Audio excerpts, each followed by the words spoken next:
sure fun to watch. We love what we do, we're drinking every brew. Man, we talk some shit, but we're telling the truth.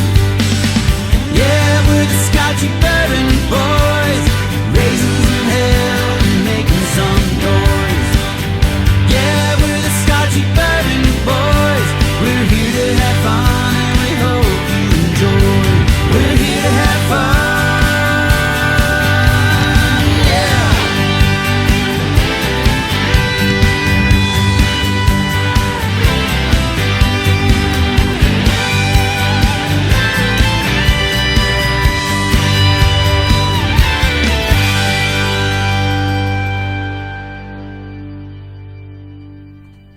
We are recording for the YouTube channel. I'm going to start recording here now, and then we'll get ready to go. There is a minute. Let's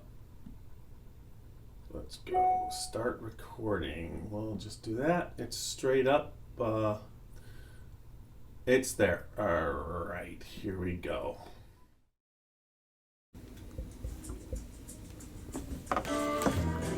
Dant Crossing, Gethsemane, Kentucky. Timeless hospitality that stirs the spirit. Dant Crossing is a one-of-a-kind destination for unforgettable weddings, memorable corporate events, day trips, and weekend getaways. The pastoral campus is anchored by Log Still Distillery and includes an amphitheater that seats 2,000, a 12-acre lake for fishing and unique lodging options, creating an immersive experience that's rooted in the community and culture of our little slice of Kentucky. More attractions will open soon at Dant Crossing, including our 21,000 square foot distillery, which we will have the ability to produce 15,000 barrels of spirit each year, a network of wooded walking trails, fully functional private train depot, farm-to-table restaurant, and the Legacy, a premier wedding and events venue. Whether you're looking to host an event, book a stay, or reserve a tasting, we're ready to welcome you. Learn more at dantcrossing.com. This is Alan Bishop, head alchemist at Spirits of French Lick. Be on the lookout for a brand new bottled and bond Salomon Scott rye whiskey, made from a mash composed of 65% rye, 35% corn, and 5% victory malt.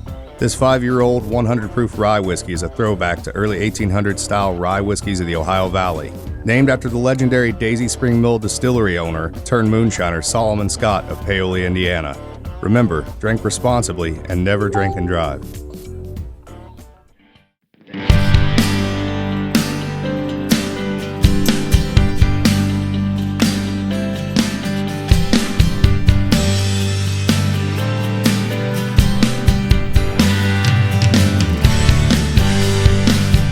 Drinking bourbon, sipping on some scotch.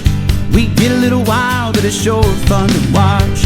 We love what we do, we're drinking every brew. Man, we talk some shit, but we're telling the truth. Yeah, we're the Scotchy Bourbon boys, raisins in hell and making some noise. Yeah, we're the Scotchy Bourbon boys, we're here to have fun and we hope you enjoy.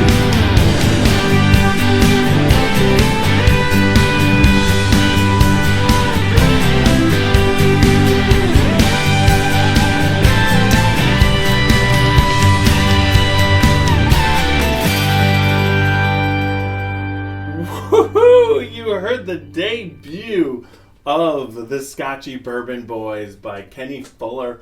We will have total details on how you can, that's just amazing.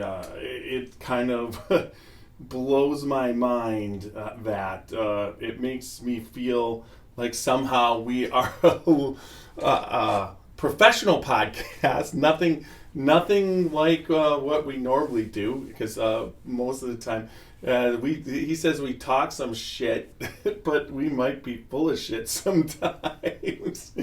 Anyways, thank you, Kenny. That was fantastic. It's far above the reaches of this what we're doing. I'm looking forward to. We'll talk about what Bo Cumberland's going to do, and you would combine that with the talent, and then also we'll start her off just like we always do. Here we go.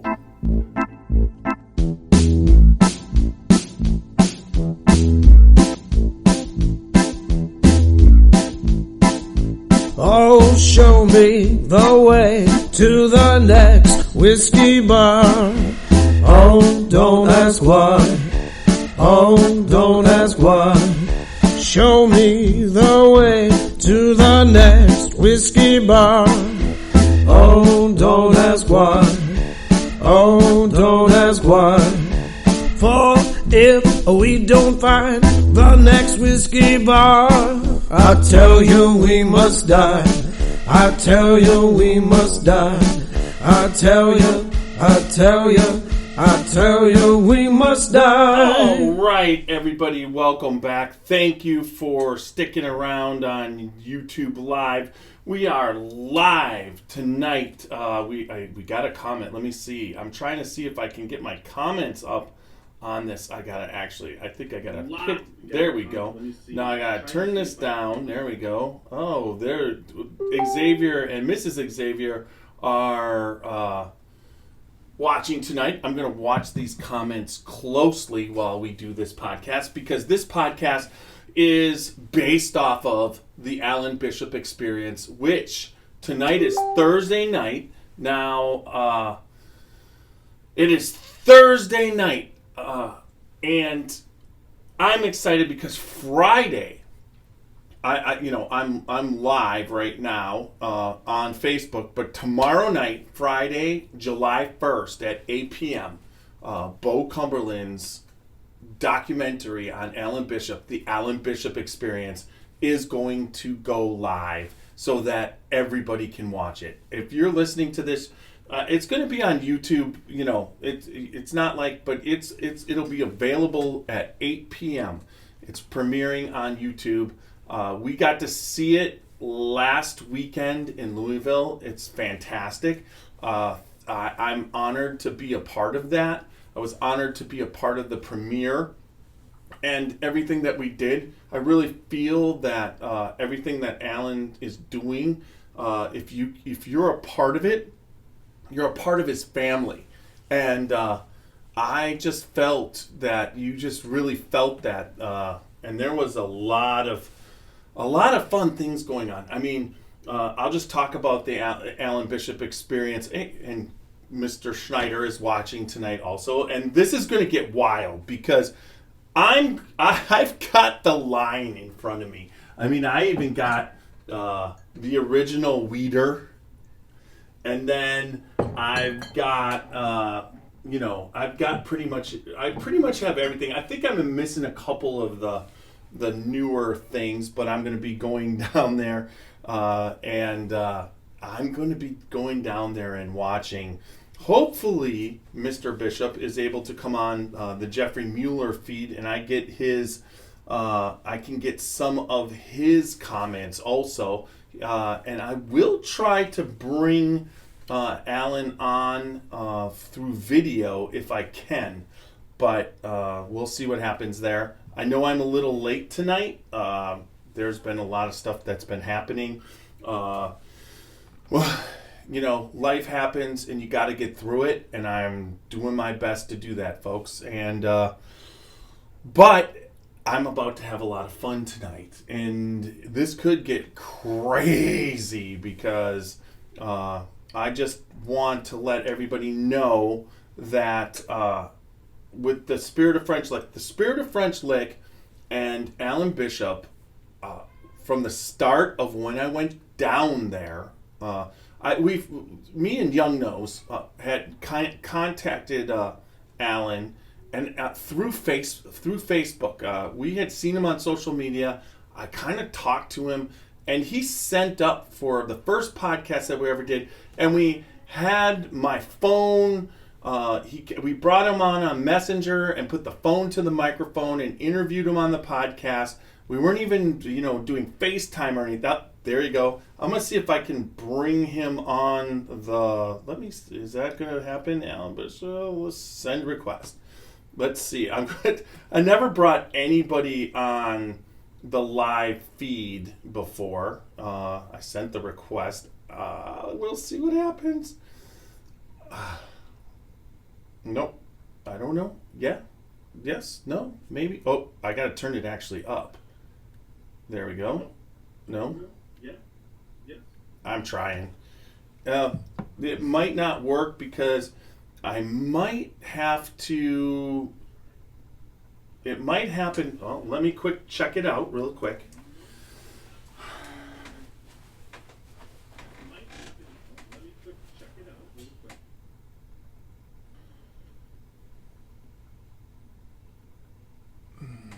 I'm trying, folks. Hold on a sec.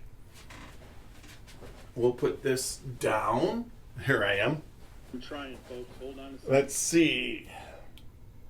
Put this down. Here I am. Nope. All right. I don't think it's going to happen.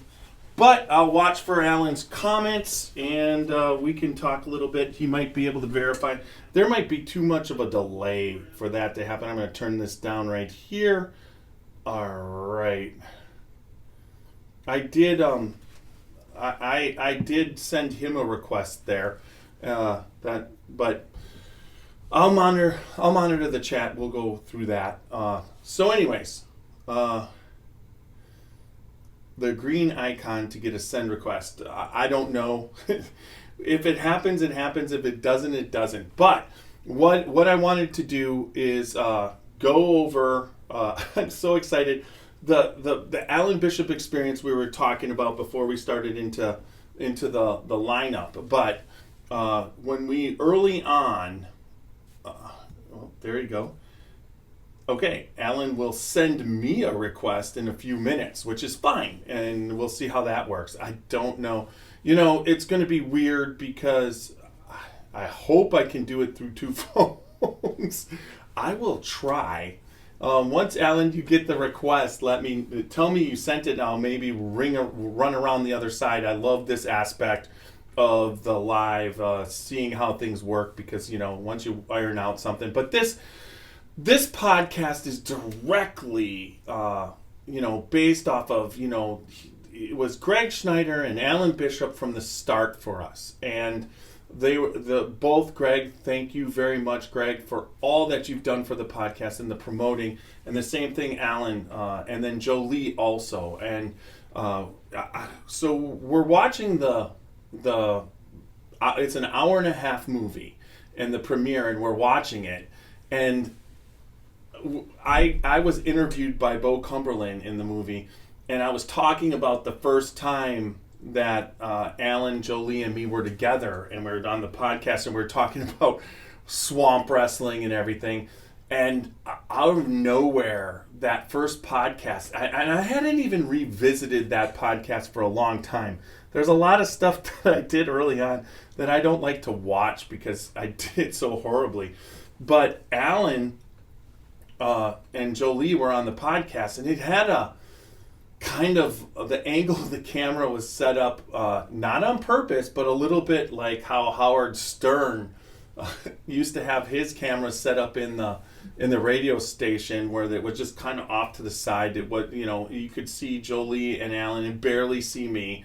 And the sound, I went back today, and Bo knows. I'm going to have to talk to him how to improve my sound because it sounded fantastic on the documentary, but I'm watching it on YouTube today, and it sounded like absolute shit. So he cleaned that up and added some. So it was really cool to see something that I had done early on in the documentary. It just made me feel so much part of everything that's going on. But getting back to the Spirit of French Lick and Alan Bishop, he's the head distiller there.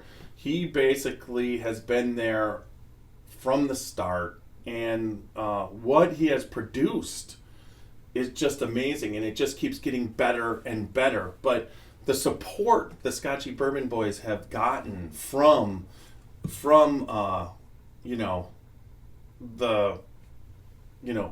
Spirit of French Lick, and them sponsoring us and being a part of us and supplying me with professional ads and professional, for Lee W. Sinclair, and they're always working towards improving that. But tonight, and this is going to get real fun because I'm going to sample it all. We're just going to go through the lineup. I do believe I'm gonna. Oh God, I hope. Yeah, wait. Oh no. Oh, there they are. I need these because the back of the. I'm gonna read a couple backs of the. I'm gonna read a couple backs of the. Oh. Of first time I've been. Thank you for watching Silent Spirits. But the first. I mean, I'm just going to read the backs, but the first time that I had Maddie Gladden and I had Lee W. Sinclair were samples that Alan sent up, and it was a whiskey because going into this, when you start to sample craft distilleries, now this is two and a half years ago, and when Alan was. We were into some scotches, we were into some Irish whiskey, and we were really into bourbon. And it was Kentucky bourbon. And that Kentucky bourbon flavor, those caramels, those rich caramels. Hey, Ricky, glad you're watching. And then all those rich caramels and those, that brown sugar with the spice, the peppery and the cinnamons that happen in Kentucky. This is completely different. What Alan puts in that bottle, and I always like to say, it's what would you say? It's a Indiana profile. It has its own whiskey category in the fact that yes, it's bourbon, yes, it has what it takes, but how Alan goes about it was over the next 2.5 years, he basically went over with us and explained what he tries to do, explained how he runs his pot stills, explains that, there is a request sent. All right, I got to see if that's on the other one. All right, hold on real quick.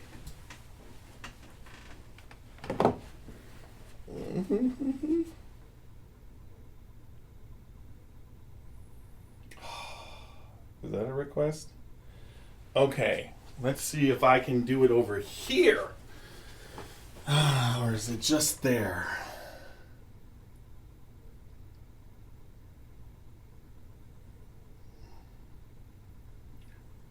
Overview a lot more like this. Live chat. Nope. All right.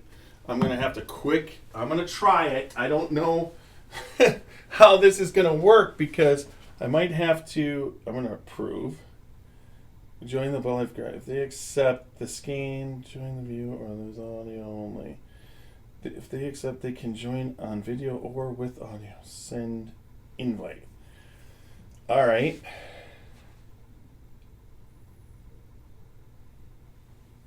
Here he comes. I got to see how this works. I'm back here. It said he was adding. There I am. Woo!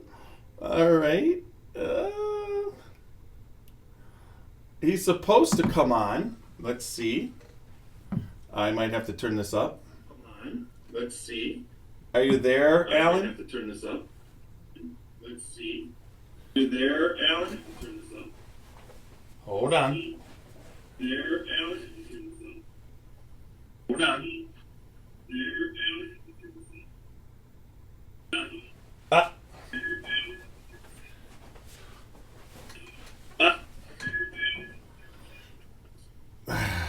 I don't know if I can make that work. All right, let's try. I mean, if it happens, he should just show up. I have my sound down at the moment, so if anybody starts hearing Alan, please, let me know it's happening, and I'll work out trying to get the sound back on. Shit won't let me. Okay, but at the same time, I can see your comments, Alan. So feel free at any time to put something that I can read to everybody, knowing that you're there. But we so much appreciated what Alan did and what Greg did also. Greg's here tonight also with us. And the support, but then also the financial aspect of it. You guys, they basically were our first sponsor. And when you're just a little podcast and you start off, and you basically don't, you're kind of wondering, how this will work and how it should go about it, and the support that Alan and Jolie gave me. Right, it says rotate phone. Am I supposed to rotate the phone, or are you supposed to rotate the phone is the question. I don't know. But if anybody sees Alan show up and I don't see it, let me know. Or hear it. Maybe he can. I know you can just join audio-wise. That would be a shot that you could try. But then we'll probably end up with a double delay, which would be weird. But so the reason why I wanted to do this podcast, because everybody who's joining us now and has been with us or whatnot, was that the Alan Bishop experience is, I'm going to mention this throughout the night, it's going to premiere on YouTube 8 p.m. tomorrow night. And we got a chance to see it. And it was pretty awesome. We're part of that, and we're the aspect of being able to. Well, that is weird. What's going on with? All right, now my camera, my audio camera is now messing up right there, but that's okay. We'll keep going. But to get to see that, be a part of it, come the full 2.5 years in, there's. Yes, thank you, Jolie. It's the AlanBishopExperience.com. Check that out too. And tonight I'm gonna, in honor of that. Oh, try now. Okay, I'll be right there in a sec. Hold on. We'll try one more time. Let's see.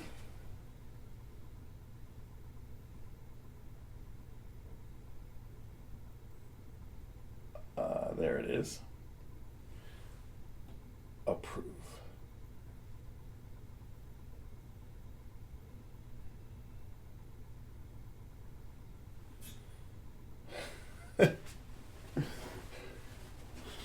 All right, I tried it.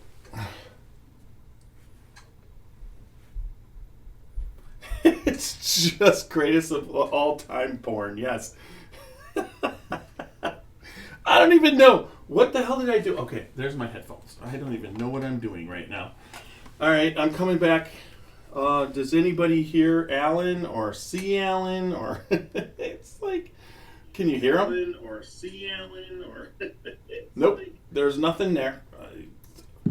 I did re-accept and send. Okay, no luck. All right, so now I'm going to get myself a Glencairn because it's time. This has been enough fun that I'm going to start off. I'm going to start off with the line. So, what Alan, yes, thank you, Alan. Just, he's going to comment as I go, and I will I promise, Alan, I'll read word for word what you comment. But what I got here is my lineup of what I've brought back from the Spirit of French Lick. And there's some good stuff. I actually have I'm going to do bottle kills on the Maddie Gladden and the Lee W. Sinclair Iconoclast. I do have other bottles of that. Now, I'm not doing a bottle kill of my favorite. So I'll finish, but this William Dalton right here, everybody, I'm going to hold that right there and right there. If you look at that, that's the Vintage Cafe, the proof 107.9. This is the French Stave collection that Alan did, which was my bourbon of the year last year, and it's one of my favorite bourbons. So I've got that. Well, let's just start off with some Maddie Gladden. This is his Kentucky Straight Bourbon. This is a staple signature what they have at the Spirit of French Lick. Now, one real cool thing is, it's almost like I feel like that's the Maddie Gladden.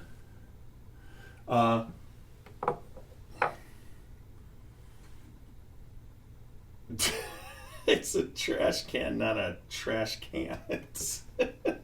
That was Alan talking to Jolie. So, anyways, I'm putting this Maddie Gladden in.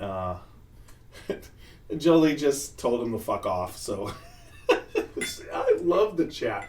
This is kind of fun to do it this way. I'm gonna have some Maddie Gladden start off. This is their. Now, this is where the glasses come in. I mean, for God's sakes, this is what was, I love the Maddie Gladden label. Thank you, Jolie, on that one. And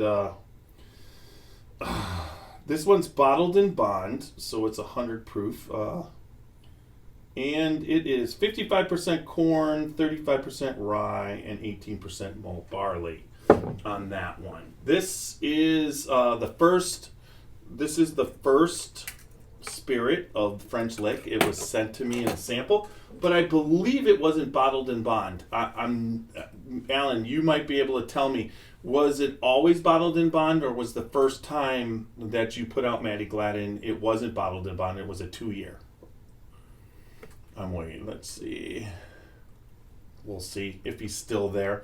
I'll let you know. But this one, so what the whole aspect of what Alan does is, and what they do at the Spirit of French Lick, is they respect the grain. And that is something they say all the time. And I would have to say 10% malt, aromatic 30. Yes, always bottled in bond on Maddie. Did you have a rye bourbon before Maddie, or was it just you waited to get that bottled in bond? Now, is the bottled in bonds that you put out now of Maddie Gladden still 4-year, or is it older? Is the other question I'd like to ask on that one. It's like this one was the first time that I ever realized that malt in there, that it's got a thing of fresh baked bread, a sample of 4-year-old barrel proof before the bottled in bond was proofed down and released. Okay, thank you for that, Jolie. I appreciate that. Still 4, verging on 5. Okay, so once again, I've got this little bit, but I've got another bottle, so I'm not worried. Now this one's sitting for a little bit, is absolutely picked up some sweetness. Wow. And caramel. And I don't usually get that strong a caramel, but if you look, my bottle's on the back end, so there's some, anytime you don't let that on the age, and that's one thing that I was saying before, Alan, is that I was at the Party Source right on the river across from Cincinnati, and I got to see my first ever Maddie Gladden on the shelf. I'm not, here in Ohio, you're not in Ohio, and you don't see it a lot, but right there on the shelf was Maddie Gladden, and it's like when you see it on a shelf at a big place, you're being distributed all. So roughly, he says, they dump 30 to 35 barrel dumps every 3 months, and it sells out. And that's not, something this good, there's no, and then also the marketing aspect of what Alan is doing and what Jolie's helped him a while ago to do is that there's 9 cases left at the distillery right now. And I'm going to try and get down to the distillery soon because I need to pick up a barrel. So then also we have some hopefully exciting news coming up. I am trying to make it so through the state of Ohio we can do a barrel pick, and I want to do a William Dalton barrel pick down at the Spirit of French Lick when we're down there for Kentucky Bourbon Festival. We have an opening for that Tuesday before, and I'd love to bring the Scotchy Bourbon Boys in and do a William Dalton barrel pick. But I would like to somehow try and get those French staves in the barrel and let it go for a couple months to see what happens if we could. But it's just like I have to get down there sooner than later if that's the case. But July is around the corner, and after this weekend, my Julys are open till the end of the month. So hopefully I can get down there and do what I got to do there. Hey, Dario. Nice to see you here. So anyways, there we go on the Matty Gladden. I really like what's happening with this. All right. So we tasted up the Matty Gladden. This is tonight. We're going through the whole French Lick lineup because they are our sponsors, and I like to I like to have Alan directly on. I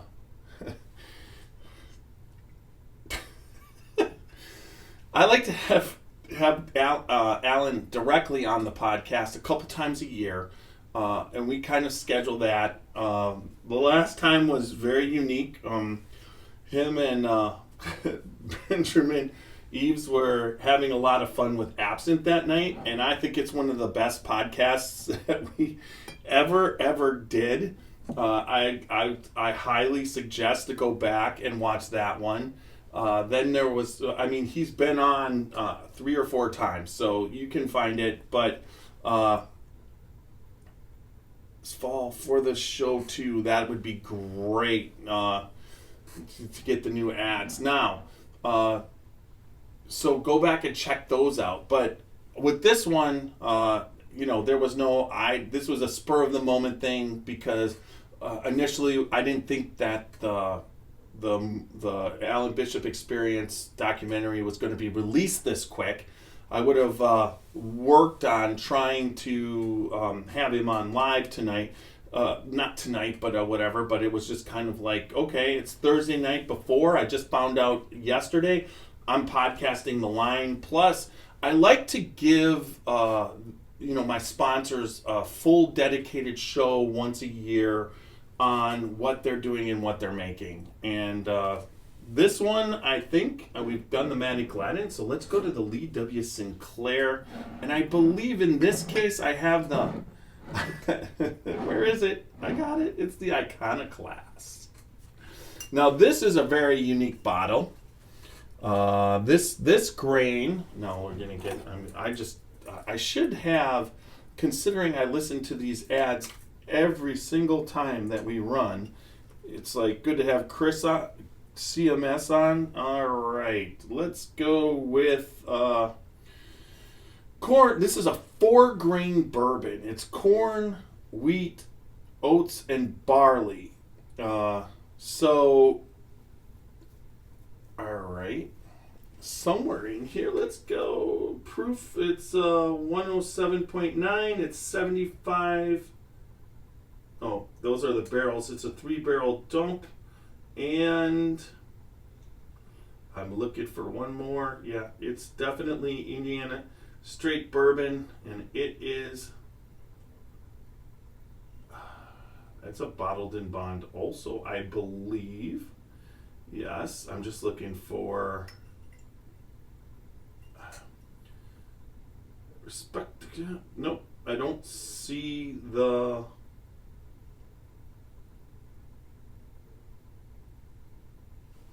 I'm not seeing... We put... Yep. Get Mike... Yes, and I understand everybody... Michael and Sandra Stallings, if you check it out, they're... through the Spirit of French Lick and the documentary, please help out Michael and Sandra Stallings. Michael was diagnosed with cancer, and they need help. We gave and raised, I believe, a good amount of money at the... All right, it's an overproof 107. Should be back on the sticker. All right, so I'm going to put this in and whatever. But Mike and Sandra, when you go to the AlanBishopExperience.com, there is a place to donate and help them out. They definitely need the help. Please check that out also. All right, let's dump that kind of class in here. Okay, just through the documentary through Bo and Joe Lee. Yes, not through the Spirit of, but just the Spirit. Okay, not through the Spirit of French Lick. Yes, but please help out, and then also check out at 8 p.m. on YouTube the Alan Bishop Experience tomorrow night. So, what I got here in the iconoclast is this was a really unique marketing by Mr. Bishop, as his favorite thing not to be called the Bish. And this is the 4-grain bourbon, and when I first, all right, he's a unique profile of the Lee W. Sinclair section. So yeah, that's cool. I'm just getting so much information. It's just freaking awesome, and I'm only on the second Lee W. Sinclair. Let's taste this one. I mean, this is at the bottom, so it's been low for a little bit.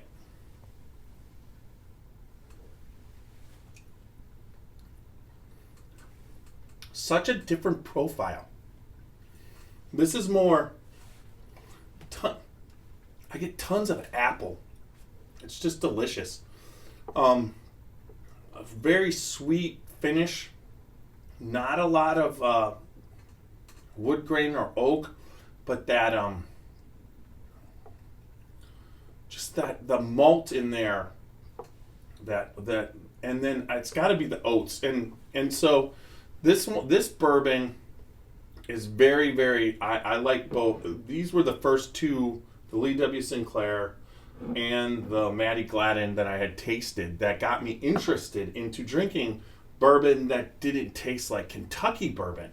And there's a lot of different,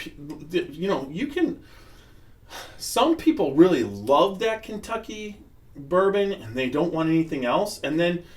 But lately the whiskey drinker is like on board for different things. And I find that really kind of cool. So the other thing I wanted to do is that I've always, after tasting those two, I really wanted to get into his wheat bourbon. Now the wheater is, this is his wheat bourbon, and let's see. And I picked this up late in the game. This is 90 proof, right? Yeah. And it is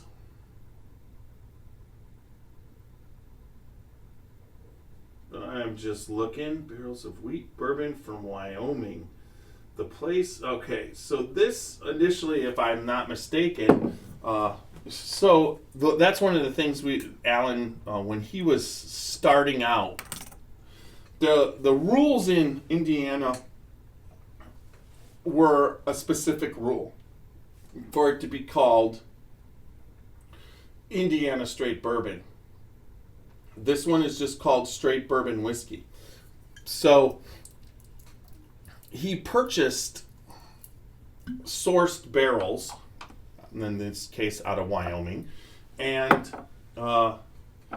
in the middle of it, Indiana changed the rules so that it had to be more his whiskey than the purchased whiskey, so things kind of changed. So there are some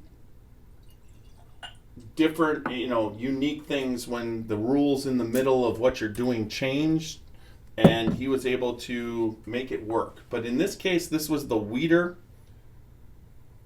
And I really liked this. I wanted to get a hold of this. I went to the distillery and was happy they still had it, because I wanted to know how.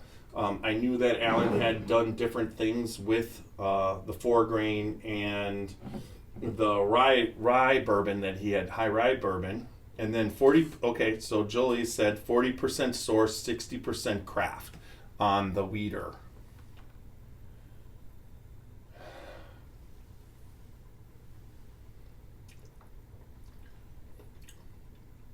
And this has been opened a little bit. And once again, very delicious. I must be having a fantastic night, because everything I'm tasting is a lot sweeter than I normally. Maybe it's just how long it's been in the barrel or whatnot. But let's just keep checking that one out. I mean, it's not. It's an early on expression that Alan did, and in my opinion, it's just goes along the borders of what. So 7-year Wyoming, 2-year Spirit of French Lick, and I mean, God.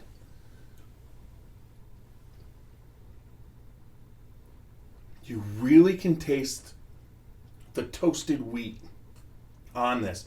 There's a little bit of milk chocolate, toasted wheat.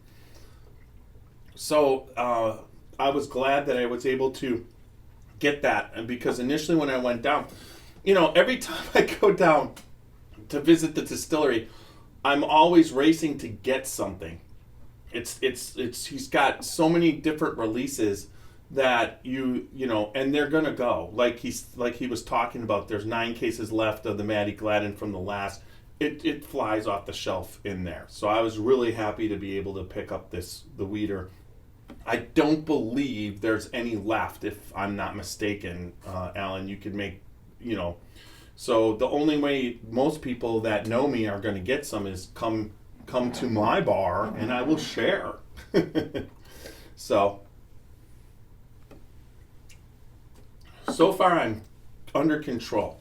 So let's go off to, before we get to my favorite stuff, now I was watching a podcast with Alan just the other day, and he mentioned that he loves to make absinthe. So him and Bill Hockett distilled together Death in the Afternoon for the Key West Trading Company, and I still haven't been able to get myself few scant bottles around Indianapolis. So the weeder's still there, but it's sold out. All right, and sharing is caring there, Jolie. But he makes other expressions. One of the expressions that Alan loves to make is his Hoosier apple brandy, because almost sold out the 3rd time on Dalton too. I mean, Dalton is I love William. It's like I said, it was my bourbon of the year. I would put it I'd put it up against some of the high-end weeded bourbons. That William Dalton is fantastic, whether it's the French stave or the actual straight William Dalton. But the Hoosier apple brandy, this is Old Clifty, and it's this one's aged 3 years in used oak barrels. Now, are those used oak barrels, Alan, bourbon barrels? Or what kind of barrels are they? Your bourbon barrels, or are they purchased barrels, or what is that going on with that? So this apple brandy. So brandy basically kills me. I've had brandy in my past, and although, oh God, it smells so good. It's like, although but regular brandy usually ends up with some form of, it's recouped number 2 char red wine barrels. There you go. So you were using the wine barrels from the Spirit of French Lick, their red wine number 2, the wine barrels from the winery. All right. So on this Hoosier apple brandy though, aged 2 years in whatever, and why did I think that was a 3?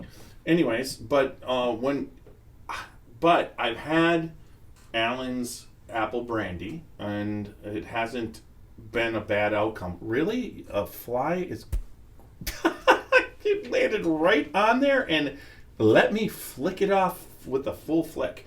Anyways, that's just like, hey, fly, fuck you. It landed right on the microphone.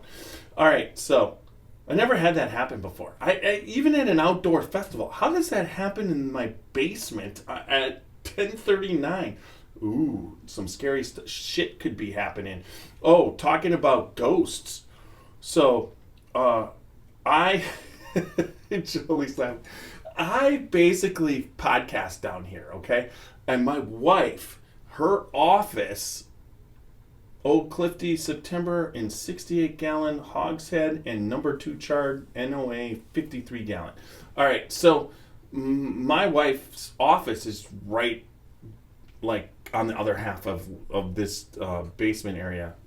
And it's a large room. She has an office, but in it, she has this kids area where there's a bunch of toys. And I'll be podcasting by myself like I am now, down here, and there's one toy, and it's a basketball hoop that if you throw the ball through the hoop, it flicks and starts the thing talking. So I'll be in the middle of a podcast, and all of a sudden I'll hear do do do do do do do. Oh yeah, and it runs through the whole script as if somebody flipped it. So I usually go in there, turn it off, but. So the other night, I'm sitting in here, and it goes off, and it keeps going off, like off and off, and I'm just like, I can't. It's the freakiest thing because you're sitting down here all by yourself, and all of a sudden you got a toy going off that's motion activated with actual, not like pick up motion, it's hit motion. So something. Well, there must be a rat or a mouse running around back there and likes to. I have no idea. Anyways, but that's my ghost story for this time. So let's drink the cheers, Alan, for your brandy that doesn't make me sick.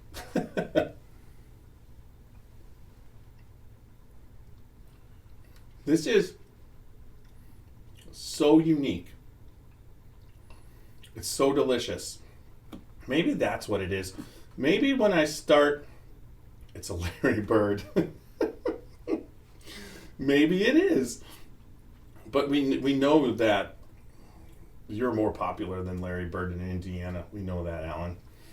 Jolie wouldn't say so, but I do. So anyways. That's some very, very good.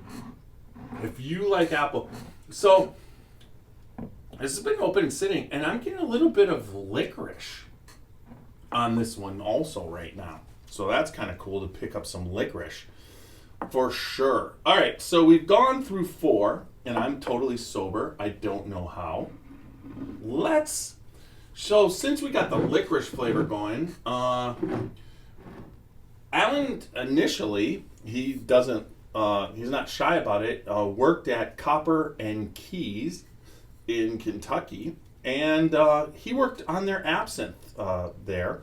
And it's a really unique story for me because before I was into bourbon and whiskey, I was an absinthe drinker. Being an artist, basically you can drink a good amount of absinthe and maintain your motor skills, but get a buzz. And then what you do with the buzz is that you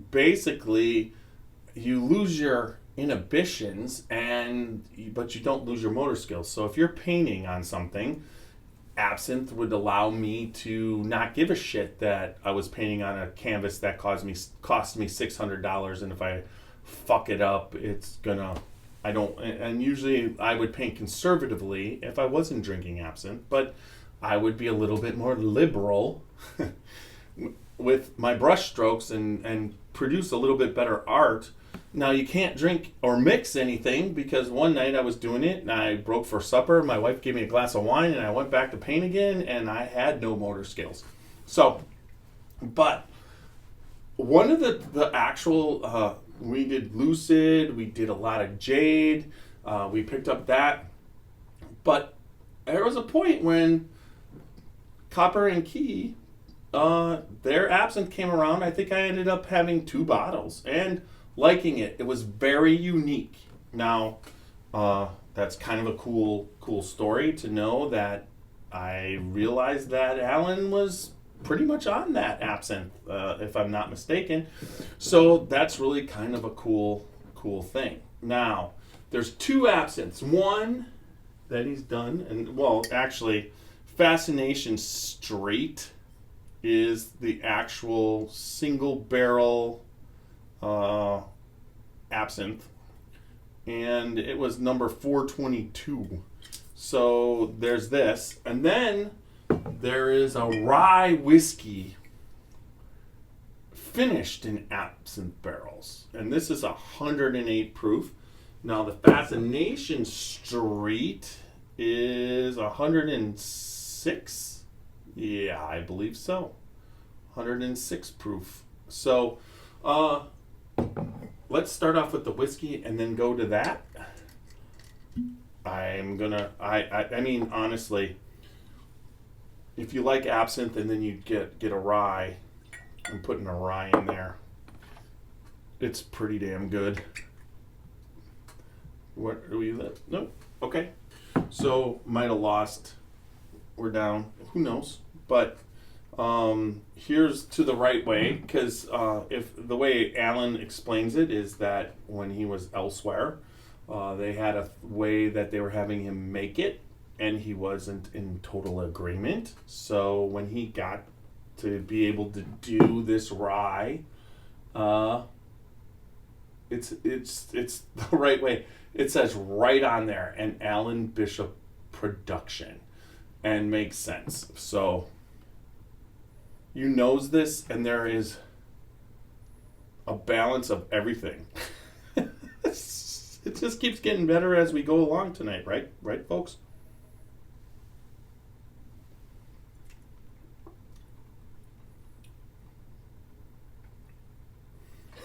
Alan says he drank so many bottles of the right way himself.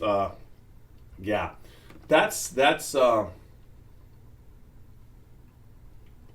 gotta think what candy's there.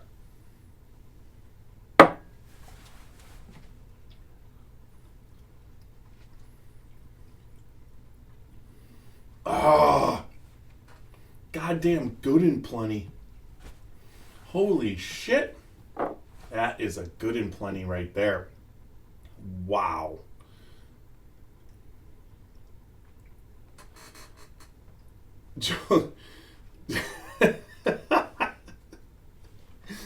It gives, yeah, good and plenty. I came up with that. Hey, I came up with that, Jolie, before I read it. Yeah, there's definitely good and plenty. There's no doubt. That is some delicious stuff. That way, this and Alan, you'll probably, if you've drank so many of these, it's called the right way, but you end up going the wrong way by the end of the night, because at 108 proof and it tasting like good and plenty, that could be dangerous. There's no doubt. So, oh, did I lose? How did I lose the? Where is my? Oh, live chat. We'll go back to the live chat. There we go. All right. So, is this still available? Are you still making this, Alan? Because I highly suggest that. I mean, it's not every day you can drink whiskey that has the taste of good and plenty. So we've got the Lee W. Sinclair, the Lee. There's the Sinclair, the Gladden. Why do we have two? What's going on here? Maddie Gladden there. Lee W. Sinclair.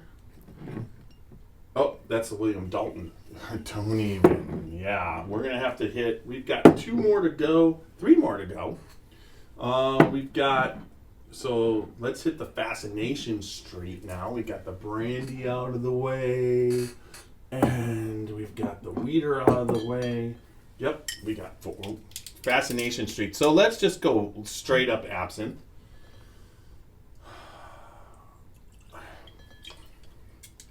Now this absinthe is, let's see, matured 2 years in New American Oak. So it's aged in New American Oak. So that's kind of a cool aspect. Yeah. So me having that bottle right there the right way, I should put that away, right? It's another barrel put back. I might call it the standard. Ooh. How many, I mean, if you put that back, what's the age on that, Mr. Bishop? Oh, God. This is the part, the reason why I went from absinthe to bourbon is I had a gallbladder issue, and I really think it probably was from drinking 150 to 175 proof absinthe, on a regular, filtered through amethyst for full pretentious fluffery. Amethyst. I thought I read it properly before you don't actually, well, yeah, you do. There's people still in the room that see the comments.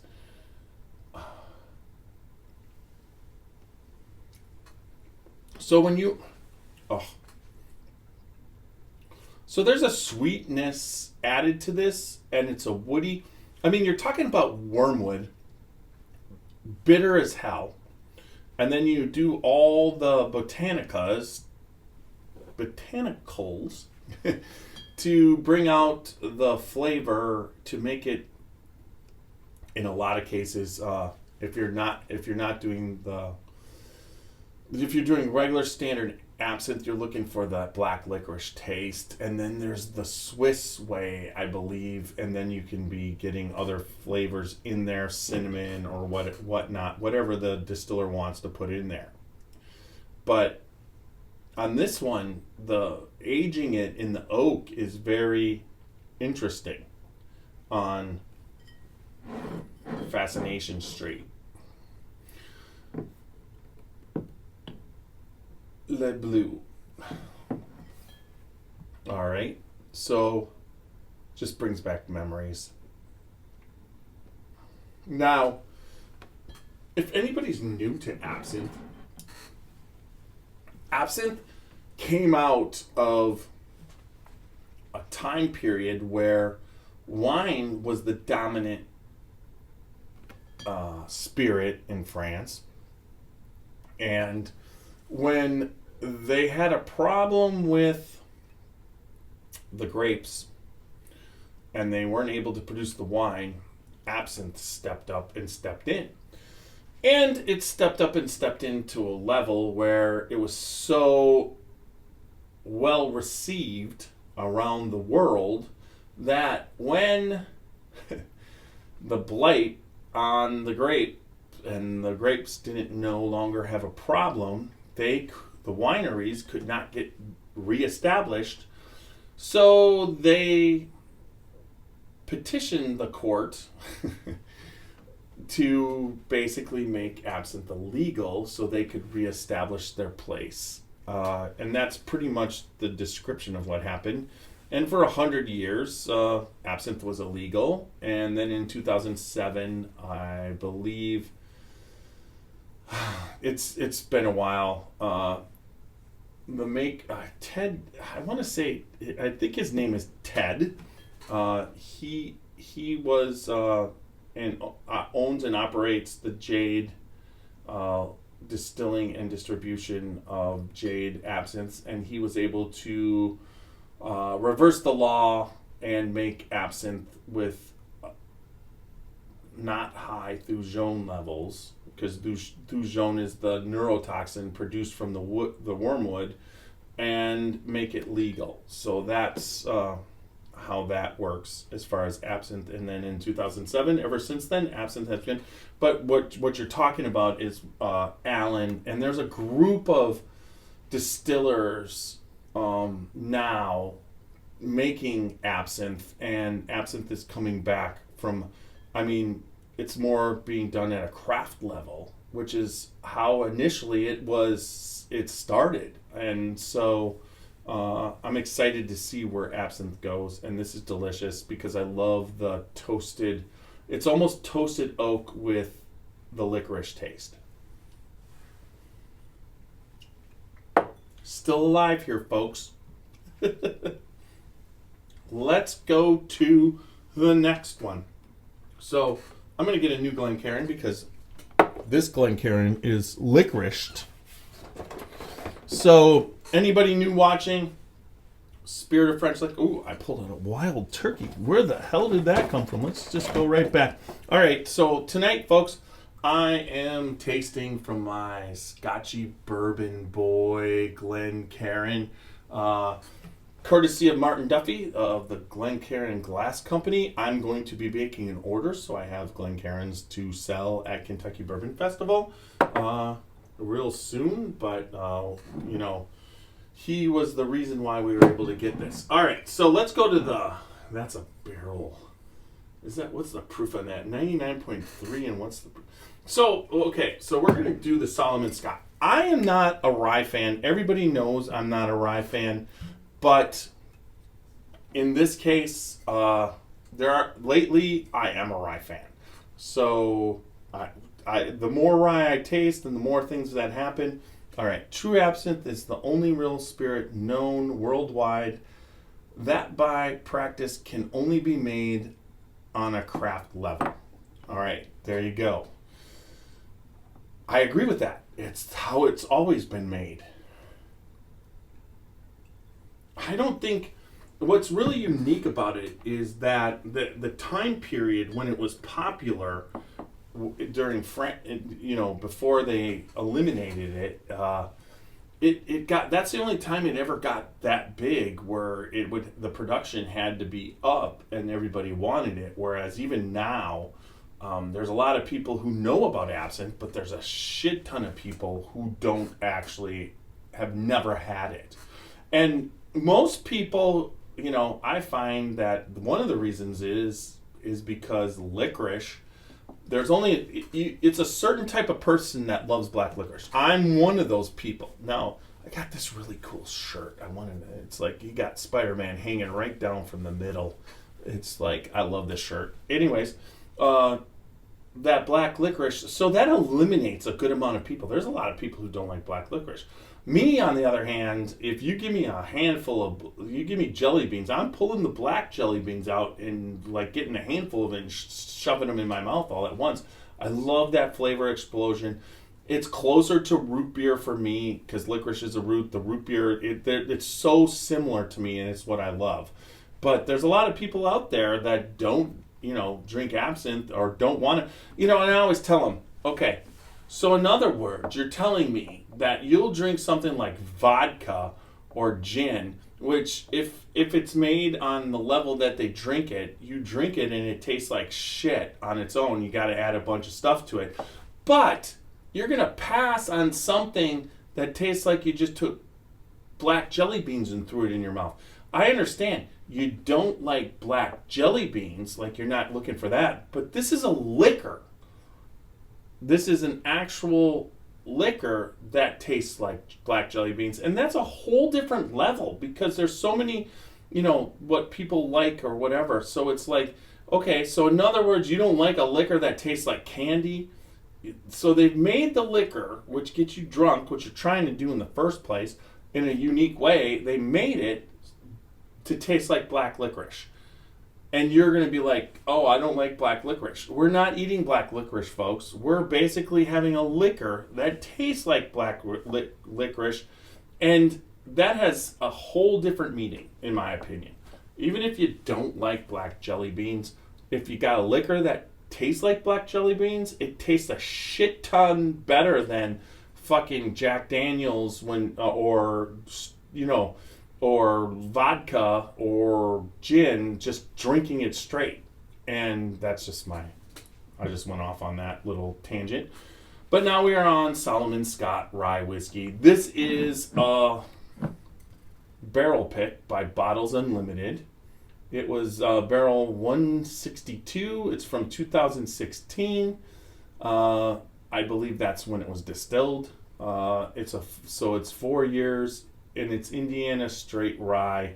The release, this came out before the actual release from the distillery.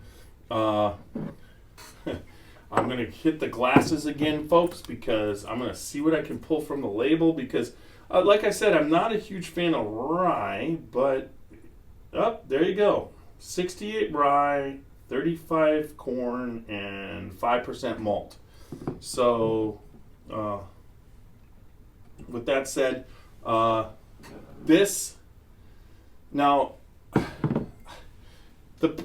it's just funny how things work.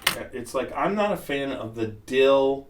Now, this part of rye, and Alan and I were kind of talking over the internet a little bit about this, is that when I was at Three Boys this past week, I was talking to Hunter Coffee, and he was talking about how he likes the dill vegetables, describe it as celery rye, and I do not like that. And I like the mint and the chocolate ryes.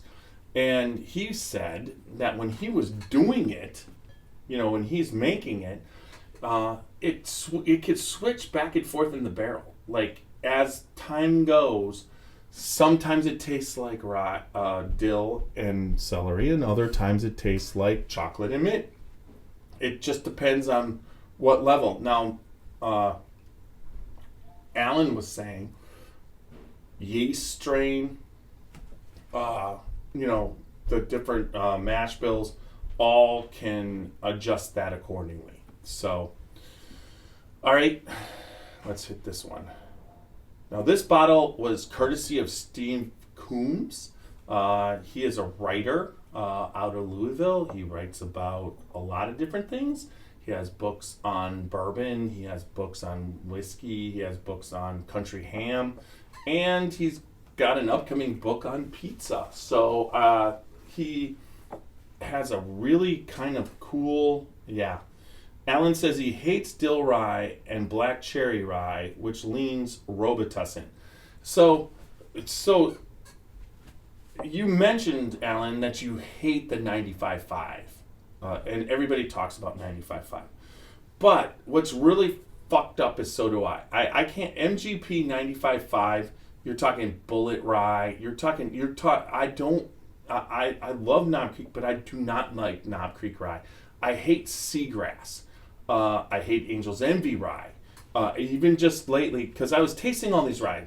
Buzzard's a Roost is delicious. And there's a bunch of ryes that I was like on a roll. I like 10 straight ryes where I was wondering if I liked it, but then I finally tasted Angel's Envy Rye a couple of weeks ago, and I just spit it out, and it was on video. Anyways, and I understand, but that dill, I'm not a fan either. But then I go to Bill Hockett's, and I go to Bill Hockett at Dayton Barrel Works, and he's got a MGP 95 rye barrel there that he basically purchased and put out. I taste it, and it's chocolatey mint deliciousness. So I'm just like thinking, what's going on? Because I know I hate that 95.5 off of MGP. I know it, but whatever Bill did when he picked the barrels that he picked for Dayton Barrel Works for his rye, he did not hit the MGP 95.5 flavor profile on that one. So that definitely was kind of a cool moment to understand that even just the mash bill and it matters what's in the barrel and what the barrel does. And then it's also the distiller who's picking the particular barrel. I don't know what he had to do to get to that point. I have no idea. So, cheers. Cheers to Coombsy. Steve Coombs was at the premiere. It was great to see him at the Alan Bishop Experience. It was like I've gone on some Kentucky Bourbon Festival picks with Steve. Like I said, I respect the hell out of his palate. I understand, and he understands that everything's everything is for each individual person. It's what they like or what they don't like. And he has a unique perspective. There's no doubt about it. But here's DeCoomsey for helping me get this barrel pick. I was excited to get it. I was able to pick it up, and cheers.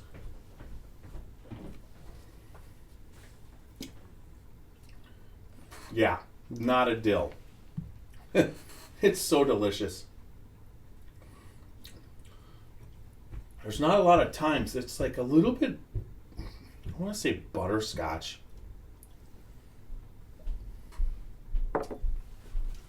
That is a good barrel.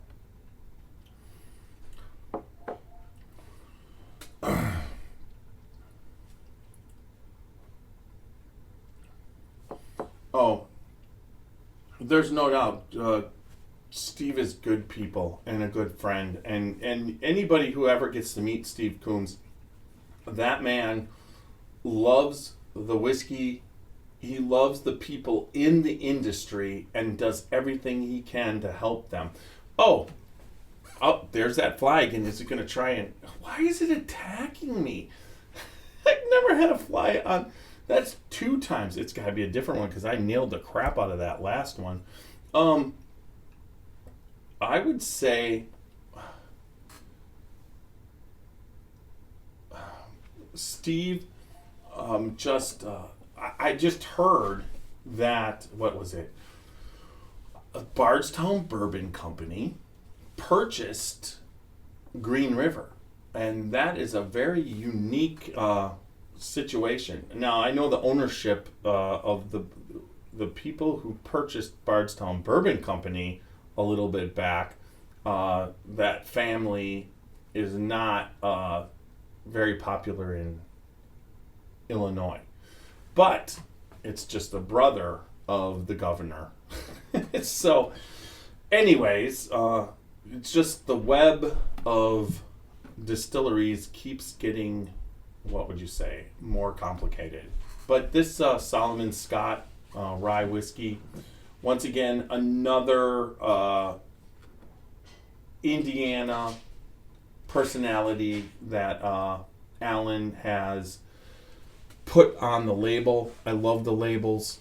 They're just fantastic. They've got a certain aspect of history and coolness all together. And so there we go. We are getting down to the last couple. We'll kind of try and wrap it up in a couple seconds.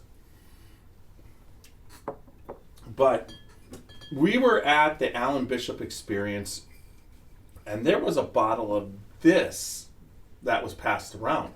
But this is 100 proof, and it's a bottled and bond Kasha Bourbon. Buckwheat, Kasha, and all right, here come the glasses.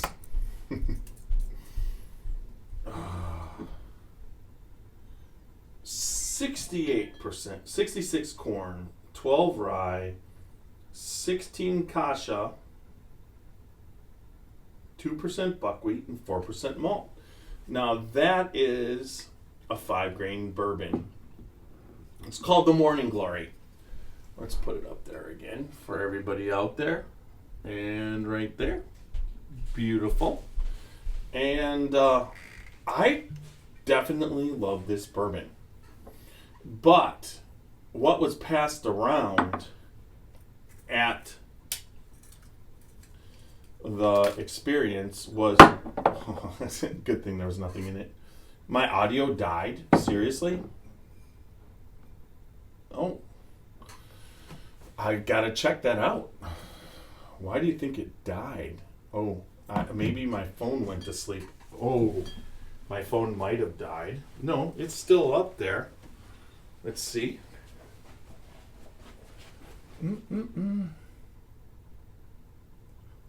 Nope, it's up. Did we lose it? Is it back, Alan? Oh, it's back. I come back and it's back.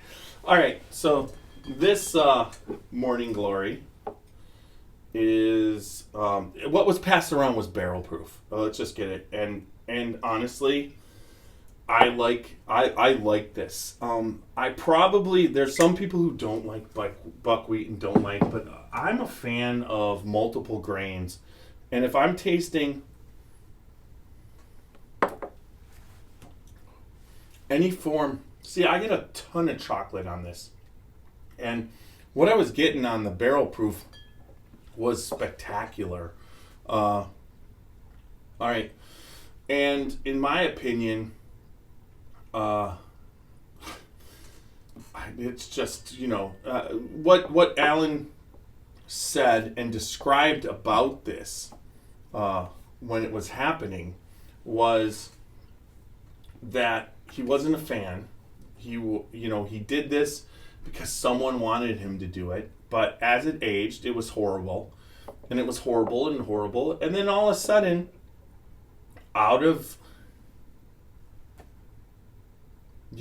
he said he put only in, what's crazy is year one, he only put back 15 barrels.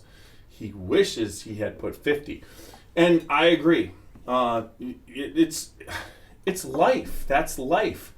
Because sometimes what you think is going to happen is not what happens. And honestly, there's a time where maybe I myself personally wouldn't have liked this. But that's not now. Your palate changes and evolves all the time. And what's really cool is that Alan has also, his whiskey has changed and evolved through time. He says the bottled in bond sold out, down to a scant few bottles of a single barrel right now, waiting on bottles for a 25 barrel dump. So, okay, so that's cool. So we get through this. This is delicious, and I'm so happy I was able to get a bottle. I didn't know what to think of it, but when I first got it, which this was around, I think I got this in like December-ish, and I didn't think I was going to get one, but I got one, so I was really happy. And then when I tasted it initially, it was good, but it wasn't great. But what I'm tasting as this bottle has been opened and sits and keeps going, it's delicious, and it just keeps getting better. And I hope that he's able to do more and more. So I'm going to pull one more fresh glass, and we'll do a toast and finish this up. The part about this is this. The William Dalton regular line of wheated bourbon. We did the wheater right here, which was delicious. But this blows away that, and that is good. But you throw in what he did with Stephen Beam. I flicked the shit out of that fly again. I mean, I just drilled it. It's going to be back. But what he did with Stephen Beam, with these French oak staves, dropping them in, and what it did to the whiskey. It made something so, in my opinion, so special, because this is some of the best. I'm going to say I've had Pappy. I haven't had 20 or 23, but I've had Pappy 15, 12, and 10. And not even close. The dark richness of this, I mean, you look at that and it's a rich mahogany color in there. Let's see what we got here. Was 3.0 barrel, 303, 107.9 proof, 78 corn, 28 wheat, and 16 barley. So 28. There's no way. That's some shit math on my part. Okay, so let's use my real eyes.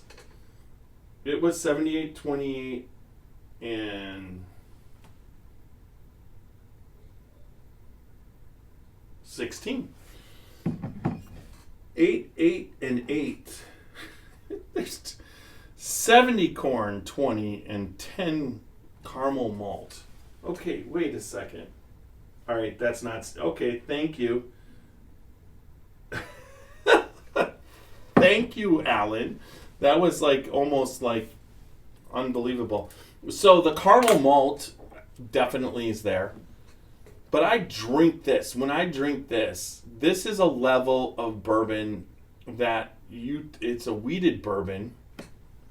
Zeros look like 8s in that font. Yeah, thanks for covering for me.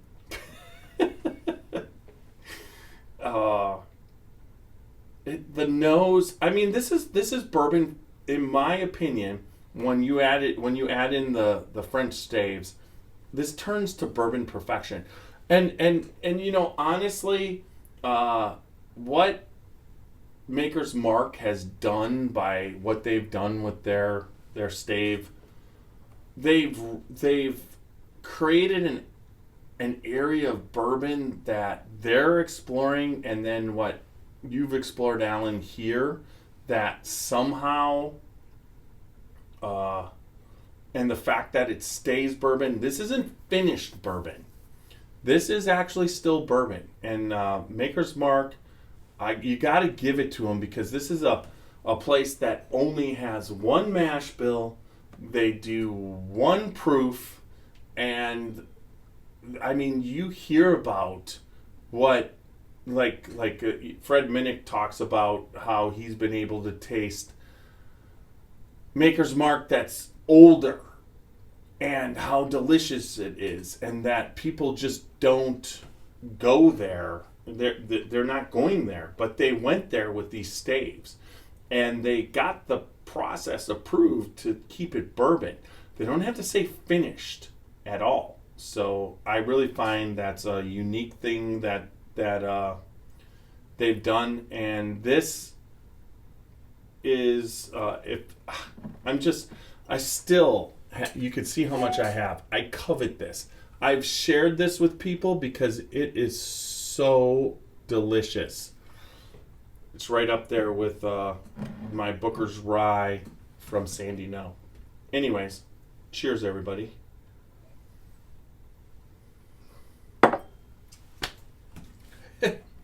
It's like...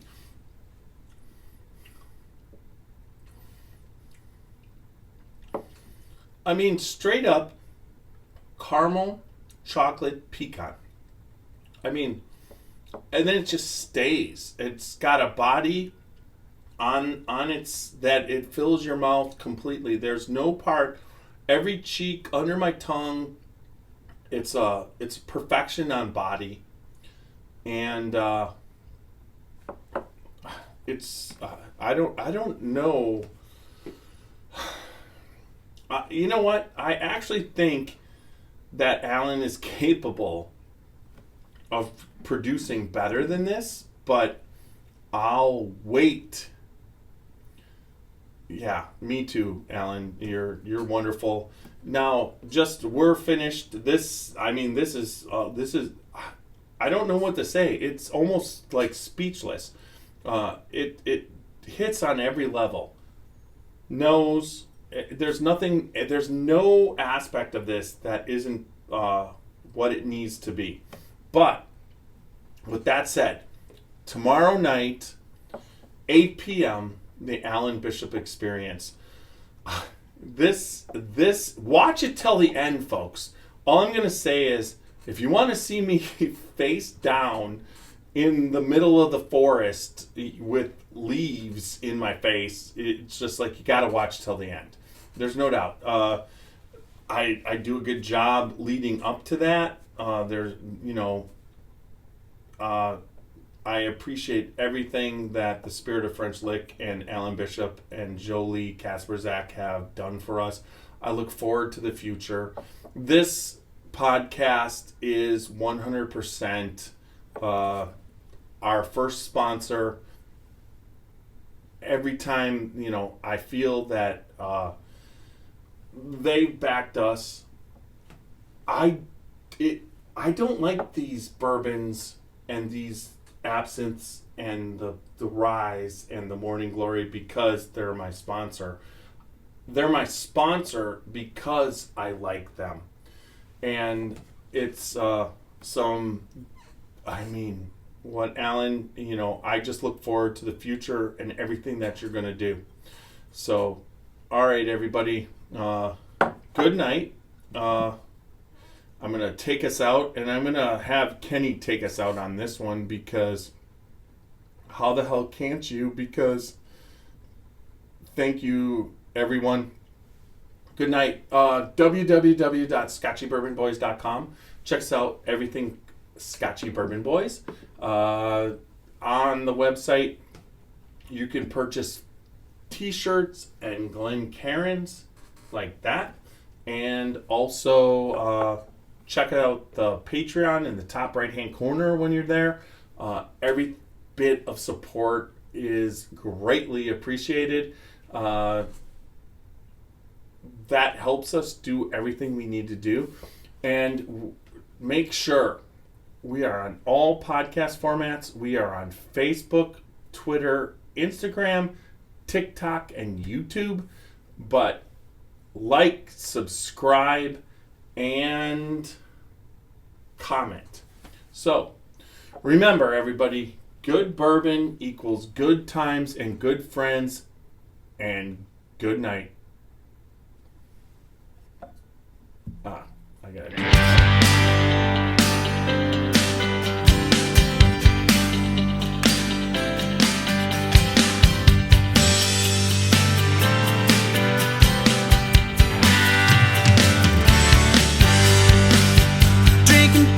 Sipping on some scotch, we get a little wild, but it's sure fun to watch. We love what we do, we're drinking every brew. Man, we talk some shit, but we're telling the truth. Yeah, we're the Scotchy Bourbon Boys, raisins in hell and making some noise. Yeah, we're the Scotchy Bourbon Boys, we're here to have fun and we hope you enjoy. We're here to have fun, yeah.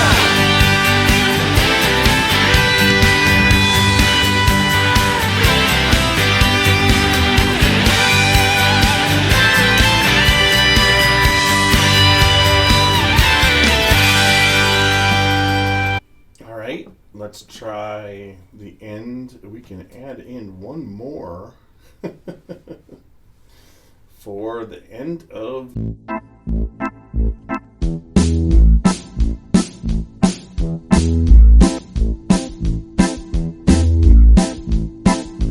Oh, show me the way to the next whiskey bar. Oh, don't ask why. Oh, don't ask why. Show me the way to the next whiskey bar. Oh, don't ask why. Oh, don't ask why.